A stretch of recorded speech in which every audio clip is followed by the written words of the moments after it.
La crise du logement frappe fort, encore plus pour les étudiants à temps plein qui ne peuvent pas se permettre de payer 1 000 ou plus par mois pour un logement, pourtant difficile de trouver en bas de ça dans les grandes villes actuellement. Et ces derniers jours, pour la première fois, des universités, des promoteurs immobiliers à but non lucratif et des groupes d'étudiants se sont réunis pour trouver une solution. Bien, c'est certain qu'avec la hausse du coût de la vie présentement, payer son logement pour un étudiant, c'est particulièrement difficile. Des étudiants qui se mettent à 4, à 5, à 6 pour pouvoir payer leur loyer. Bien, les universités ont encore des résidences étudiantes, mais les besoins sont vraiment au-delà des résidences étudiantes. Une résidence étudiante, habituellement, bien, c'est une petite chambre pour une personne qui fait des études seule, sans considérer, par exemple, qu'elle a des enfants.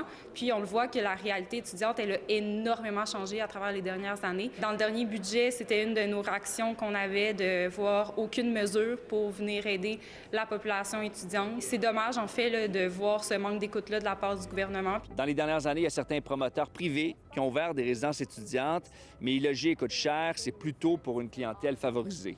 Mais il y en a certains qui ont lancé des nouveaux immeubles à logement pour étudiants qui sont hors marché, donc des logements à prix modique. C'est un nouveau modèle qu'ils veulent établir un peu partout au Québec. On est à une de ces résidences, nouveau genre. C'est pas une résidence comme on imagine traditionnellement, avec un corridor puis une cuisine partagée au bout. Ici, tous les résidents-résidentes ont leur propre cuisine, leur propre salle de bain, puis ils peuvent vivre seuls ou ils peuvent vivre en colocation. Combien ça coûte, là, ici à Montréal, en face du Parc La Fontaine, pour vivre, là?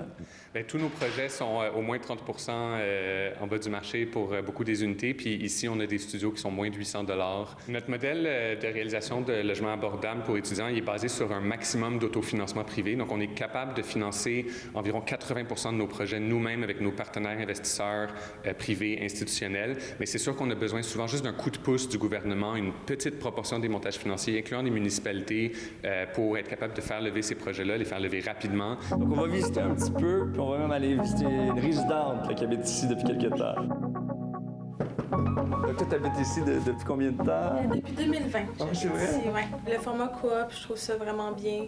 On a vraiment une belle communauté ici. Là. On se connaît un peu tous. Puis on a un beau groupe chat. Tout le monde s'écrit ici. Il nous manque quelque chose pendant qu'on cuisine, par exemple. Donc, c'est vraiment bien. Mais avec la meilleure vue en ville en plus. Ouais, l'été, là, ça doit être incroyable avec le Parc La Fontaine ici. Là. Vraiment, on est super dans un bon spot. Là. Oui, c'est sûr qu'avec la situation en ce moment, là, je suis contente d'avoir mon appartement ici. En étant aux études, travaillant à temps partiel, j'avais pas le plus gros budget, mettons.